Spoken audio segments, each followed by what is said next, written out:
Hello and welcome to the F1 Time Portal, a Formula One history podcast started by two friends who love Formula One. I'm your host, Rosa. And I'm your Where's Jack Brabham 61 host, Luigi.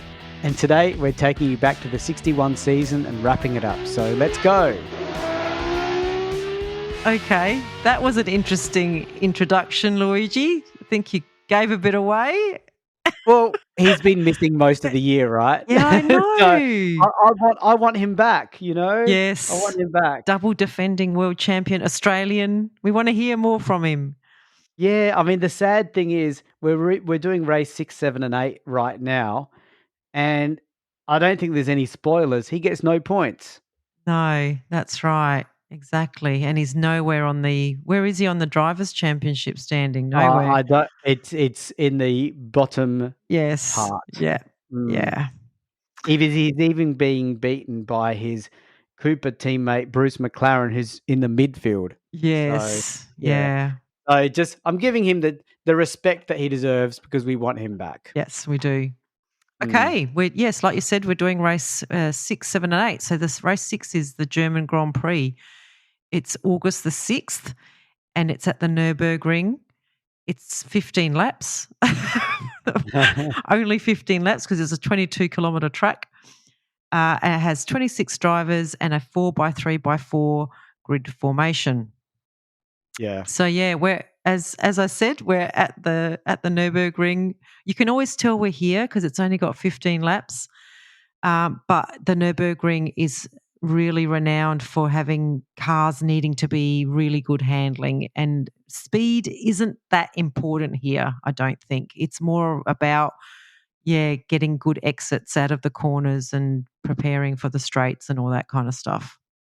Yeah, so the question is, can someone win other than Ferrari? I mean, Ferrari have been dominant this year. They haven't won all the races, but they've dominated a lot. Yes.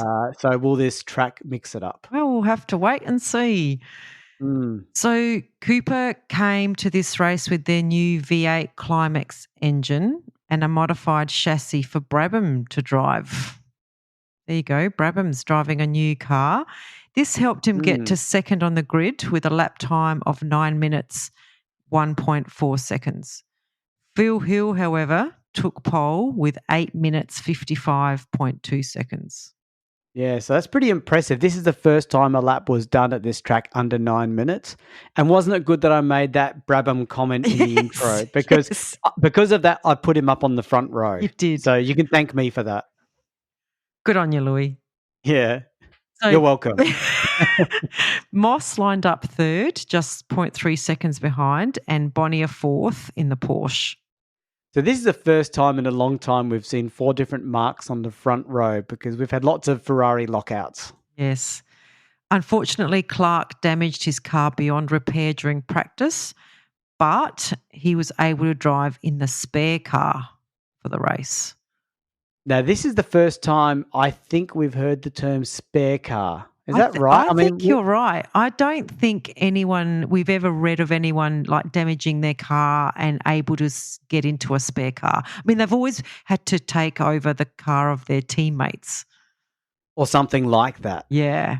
Maybe they have had like a new car and an old car as well, but they didn't call it a spare car. It was like a transition car because they're, testing the old car, testing the new car. I prefer the new car, right?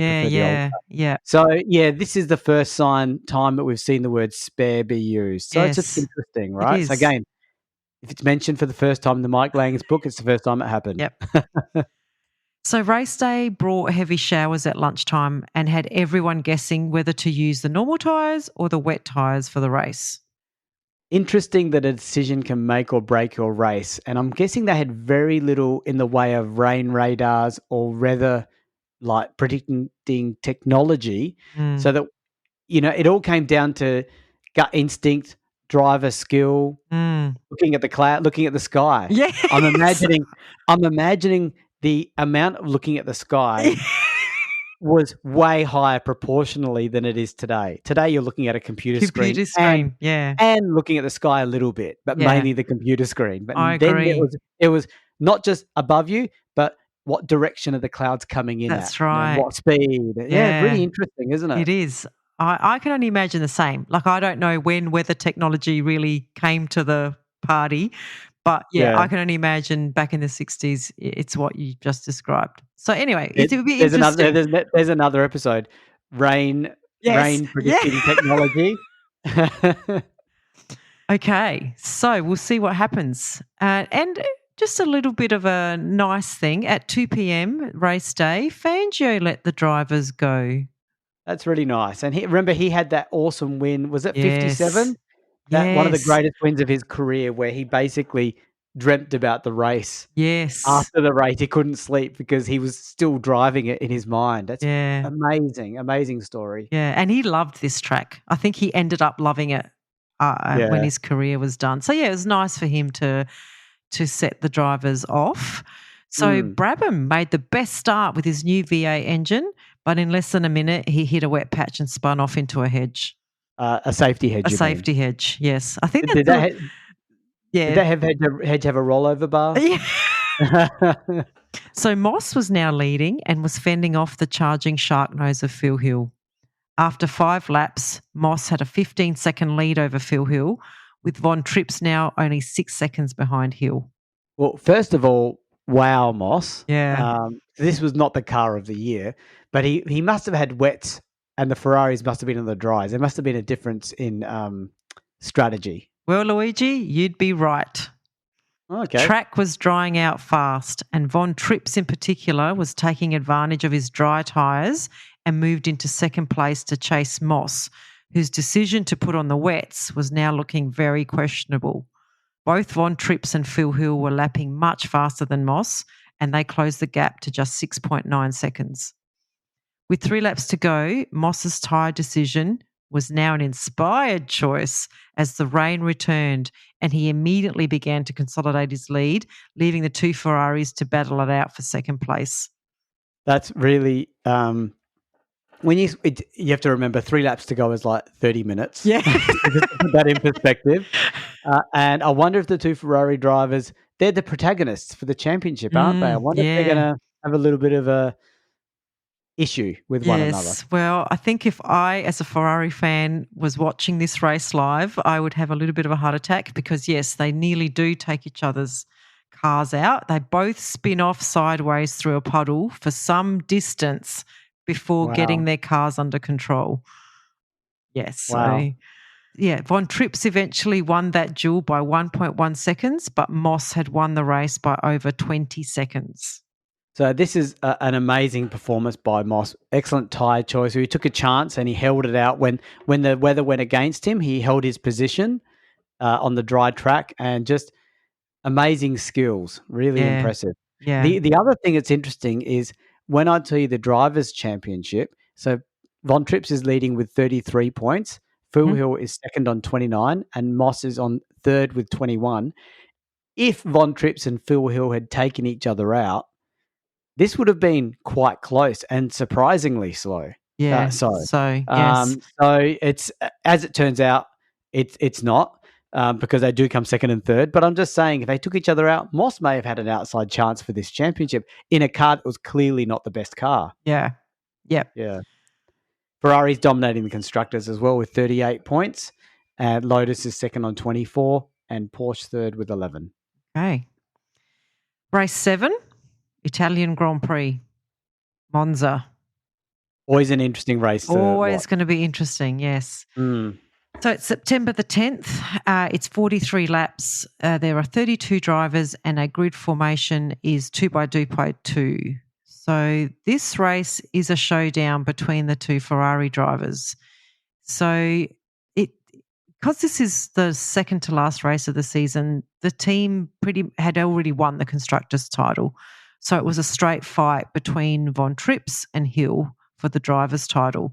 Although Moss still had a mathematical chance of victory if he won this race and the next race. Not really. No.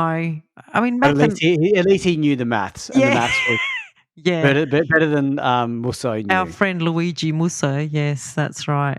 Luigi only gets mentioned if it's a positive comment, not a negative comment. Sorry.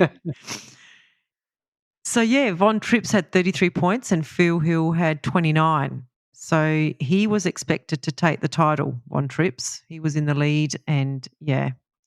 So the Ferrari team had a new recruit here also. He was a 19-year-old Mexican driver called Ricardo Rodriguez, and he was taking over the team's fourth car while Baghetti reappeared in the private Ferrari. I don't know why. I couldn't figure out why. I think Baghetti's been driving the fourth car for Ferrari, but yeah, he then goes and enters his own private Ferrari for this race. Yeah, interesting because he's a race winner as Yeah, well, he is. and he did really well. He didn't just fluke it. Like, he No. really had to battle Dan Gurney and beat an experienced driver. Mm. And we'll talk more about Ricardo Rodriguez later, I think. Yep. So once again, Brabham was the only driver with the new Climax V8 engine. Sterling Moss ran his usual Lotus 18 engine but was not happy with it.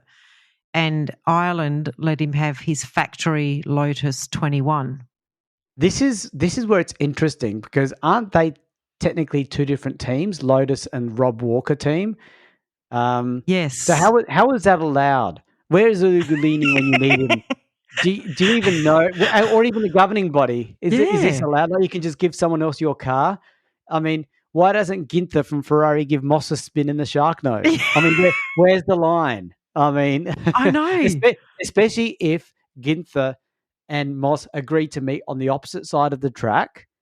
So the pit stop, Enzo's not there to stop it. That's right. Switch cars, and then suddenly Moss is gunning it, maybe putting on Ginther's helmet. Yeah.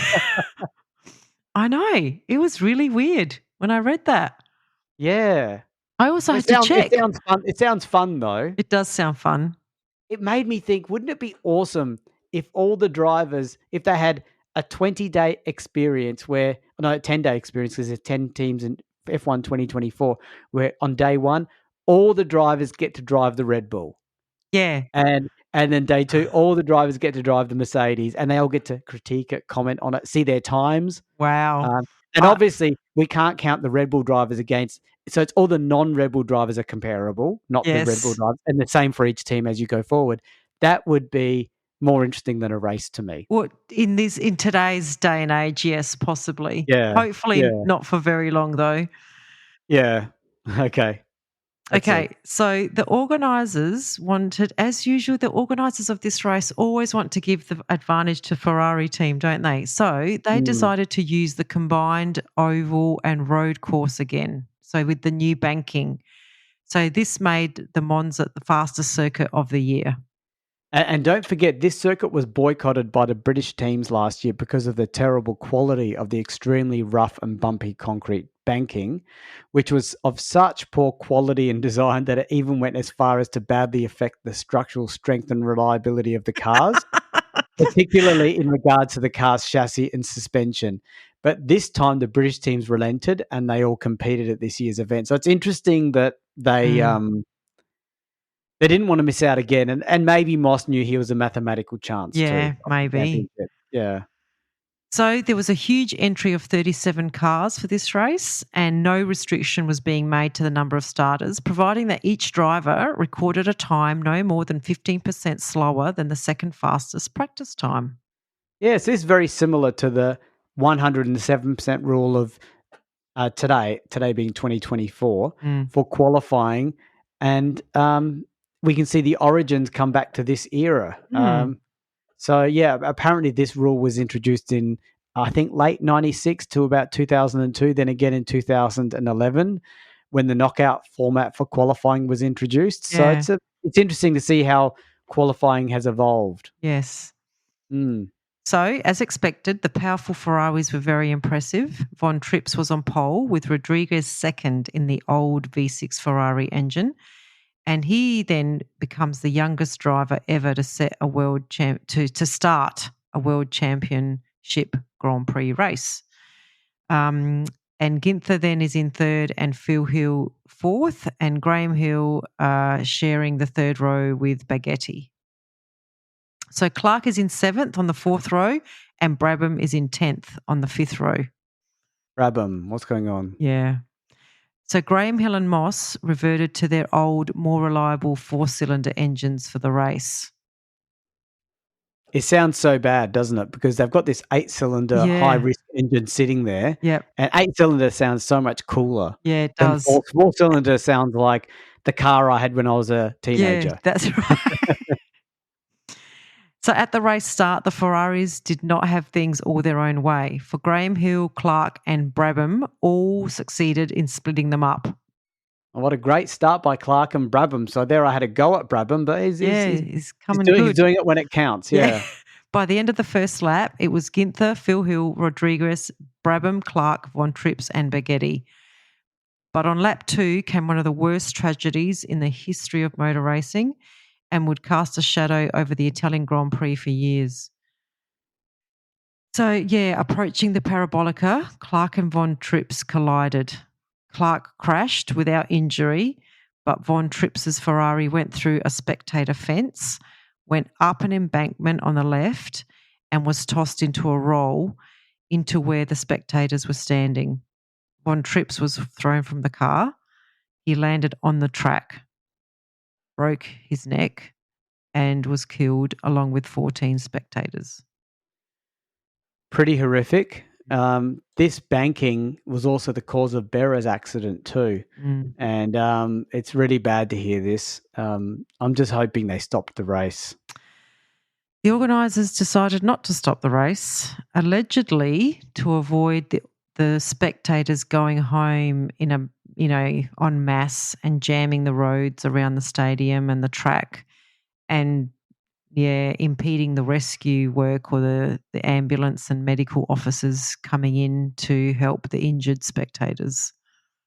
It's pretty full on to appreciate this because on one hand, I can't imagine that happening these days, of course. No. Because when you think about it, of the time, which is 1961, is that the real reason? The second thing is maybe it was the real reason. Maybe they do know Mm. the limitations of what they're dealing with, and Yeah. this is the better option. So Yeah. we can cast judgment in hindsight now. We've got helicopters and Yeah, that's safety right. cars and Yeah. special routes for special vehicles. Yeah. They didn't have that in those days, and maybe they are being genuine in that regard. That their intentions were to help, Yeah, that's right. not to make more money and keep the people at the track. I mean, we don't even So hear of like medical teams at the track. Like we don't even hear about, doctors or ambulances being present during the races. So yeah, maybe that was a genuine reason to allow the medical people to come into the track without it being log jammed with people trying to leave. Yeah. Then it leads me to the next question. Why didn't we hear this reason given to us earlier? Yeah. Why now in 61 when we've had Yeah, so many many, so tragedies like many. Yeah. yeah, so Yeah. why now? Maybe that was the reason all along. I Yeah. sort of don't think so, Yeah. but maybe. Yeah. But I also wanted to acknowledge Wolfgang von Trips because Mm. he's made an ultimate sacrifice. He participated in 29 races. He debuted in September 1956. He won 2 races, secured 1 pole position, got 6 podiums, which is pretty good for 29 races, Mm. and scored a total of 56 championship points. And he was only 33 when he died. And he was seen as the front runner and the most likely person to win this championship. So Yeah. this is a pretty significant impact on the championship itself. Okay, well, back to the race. On the next lap, Surtees and Bonnier had a similar collision, but there was no injury to them. But both cars ended up retiring. Yeah, I mean, I just talked about Berra, Wolfgang von Trips. Now we've had a similar accident with Surtees and Bonnier not long after, like 1 lap later. This is the last time they use that configuration of the track because it is so dangerous. And I think if I go to Monza, I've never been, but if I go to Monza, apparently that banking is still there. It's grown over with weeds, and so it's quite an interesting nostalgic look to it. But I definitely would like to check it out. Louis, I reckon Berra died in Germany on the Avis track. Oh, did he? Yeah. Okay. I Thank you for reckon he died Yeah, there. you're right, you're right. Yes, the flagpoles. Okay, I Yes. remember now. Yeah, he But did. I got the banking mixed The up because they both banking. had They both they had both that banking. Yes, they yeah, did. yeah. So Yeah. thank you for correcting me Yep. before people could write emails and messages. Yeah. They just care. They just care about the drivers. Yeah. Okay, so the running order is now Ginther, Phil Hill, Rodriguez, Brabham, and Baghetti until Brabham's V8 engine overheated due to the loss of water and he retired from the race. The remaining 4 Ferraris clear of the field and 20 seconds ahead of Moss and Gurney who were battling for fifth. So yeah, Moss and Gurney were battling for fifth, and the Ferraris are just Mm. way ahead. On lap Yeah. 14, Rodriguez and Baghetti retired with engine problems. So they took out some of the Ferrari stranglehold on the race. This caused Phil Hill and Ginther to ease off their pace. But on lap 24, smoke started pouring out of Ginther's engine, forcing his retirement. So now it was just Phil Hill left to carry the Ferrari name, and he set about creating a good lead from Moss. Moss then also retired with a collapsed front wheel bearing. So the final results for this race was Phil Hill first, Gurney second, and McLaren in third. Yeah, and imagining not a very happy ending of the race too. No. So Phil Hill won the World Drivers' Championship, but his victory was overshadowed by the tragic death of Von Trips, and Phil Hill was said to be a thoughtful and sensitive man, took no joy from this victory. So it's not the best feeling. So the championship results, or championship after this race 7, we still have another race to go. Phil Hill leading with 34 points. He actually had scored 38, but because of the best 6 counting, he's down to 34. Von Trips is on 33 points, obviously not scoring anymore. Moss is third with 21, and Ginther is fourth with 16 points. And in the constructors, Ferrari is well ahead with 40 points. They actually scored 52, but only 40 could count. Lotus is second on 24, and Porsche is third on 17. It's always hard reading about those races. Very hard. Yeah, and I mean, it's such a sad day. It's such a happy, sad day for Phil Hill. I mean, it's probably his ambition to win a championship, and to win it in those circumstances was not what anyone wants. No. Including him, the winner. Yep. And even the Ferrari team, to be honest. Yeah, absolutely. Okay, so on to the last race of the season, which is in the United States. It's at the Watkins Glen track in New York State. It's the 8th of October. There's 100 laps, 19 drivers, and a 2x2x2 grid formation. So Ferrari choose not to make the trip to the US for the final race, having won both the drivers and construction titles, and really still just feeling the death of Von Trips at Monza. So the first practice was filled with drama, with 2 accidents, one being Innes Island flying off the circuit after his steering broke on his Lotus. Luckily, there were no injuries. And Brabham set pole with his V8, with Graham Hill second. Wow. Moss, yeah.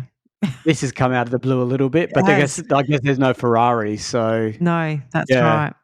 Yeah. So Moss registered a lap time of 1 minute 17.2 seconds, which was good for second place, using his 4-cylinder engine car, but decided to race with his V8 car. So this meant that he was then placed on the grid with the best time in the V8, so he got pushed to the second row in third. You know, if I was Moss, this could be bad luck or just bad strategy. I'm not sure, to be honest. But considering the Moss Gremlins, he may as well just go with the V8 because it's faster. He'll probably get the Moss Gremlins anyway, regardless of what he drives. Yeah. So at the start of the race, Brabham led the field off the grid and into the first corner. But before the end of the first lap, Moss had moved into the lead. These two were followed by Ireland, up from 8th, Graham Hill, Dan Gurney, Maston Gregory, and McLaren. This is sounding like the old days, 1960. Yeah.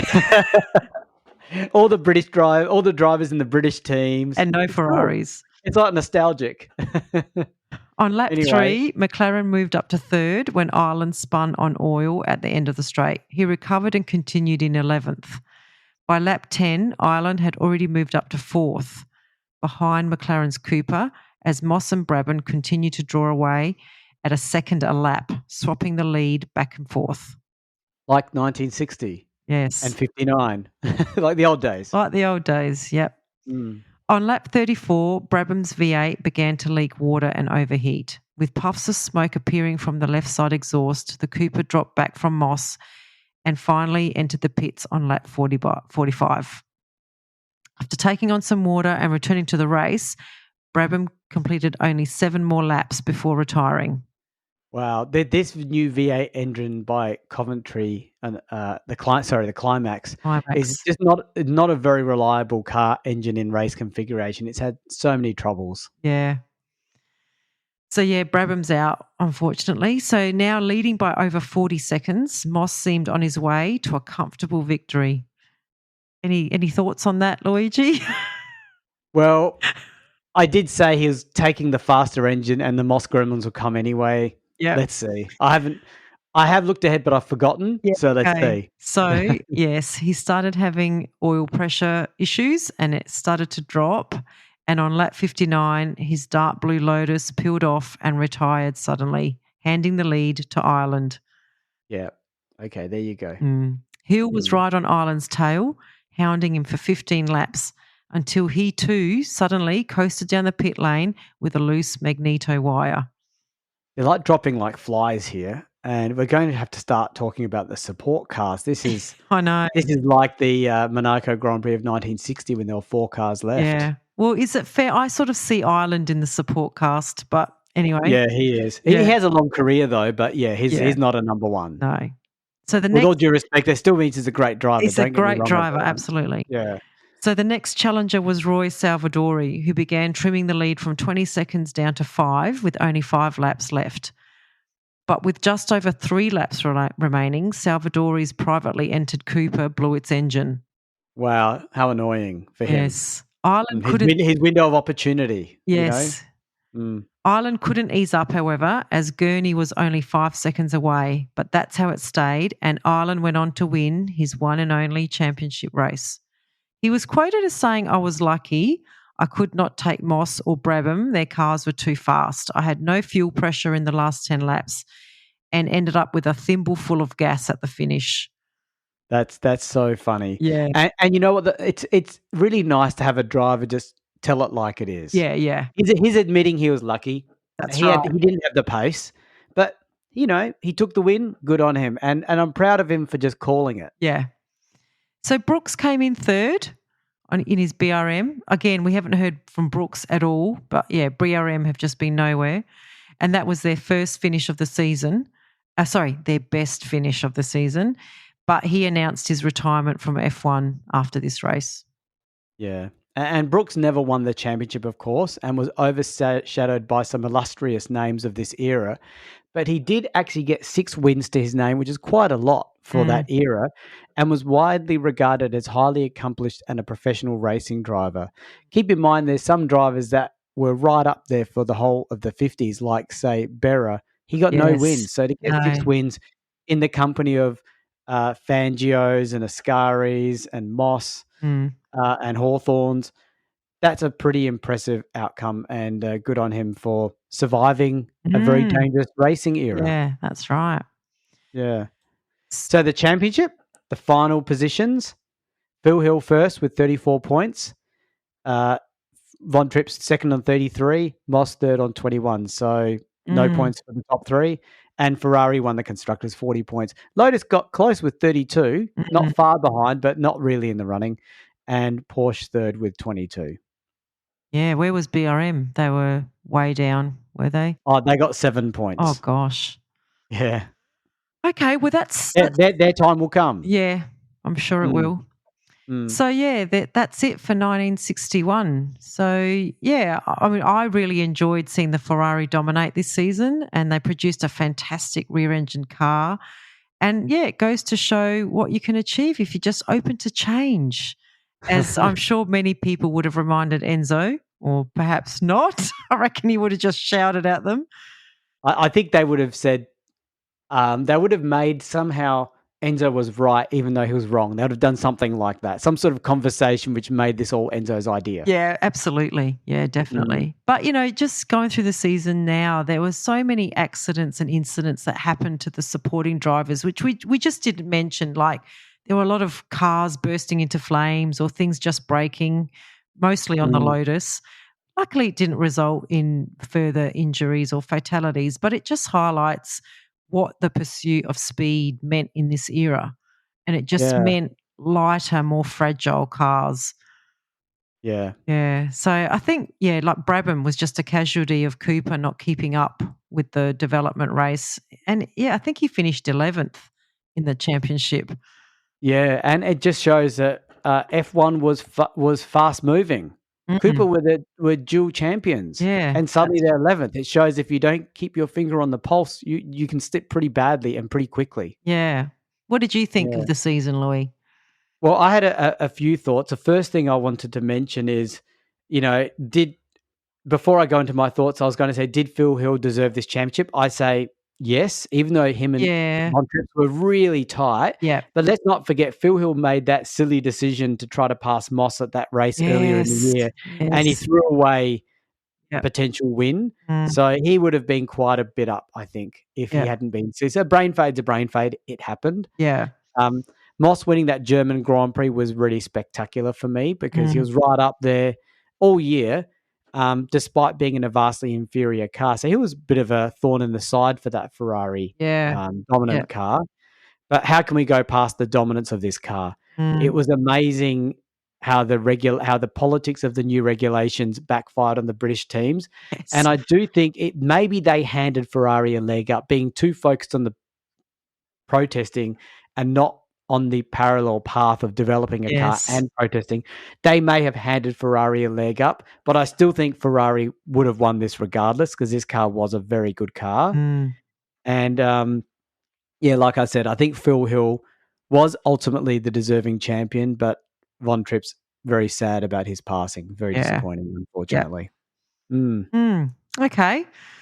Well, hope you all enjoyed listening to 1961, and we'll see you back here next time for 1962. Yeah, get ready for a change in the guard, guys. Bye. Bye. We have a Patreon. Yay, we're a professional podcast now. So it means a lot to us if you are able to support the F1 Time Portal podcast. For a small monthly fee, you not only get ad-free podcast content, you will also receive special episodes that are exclusively uploaded for our Patreon financial supporters. We promise at least 2 additional exclusive episodes each month aligned to the decade we are up to in the show. And you will also be able to make suggestions about any special episodes you may want us to research and present.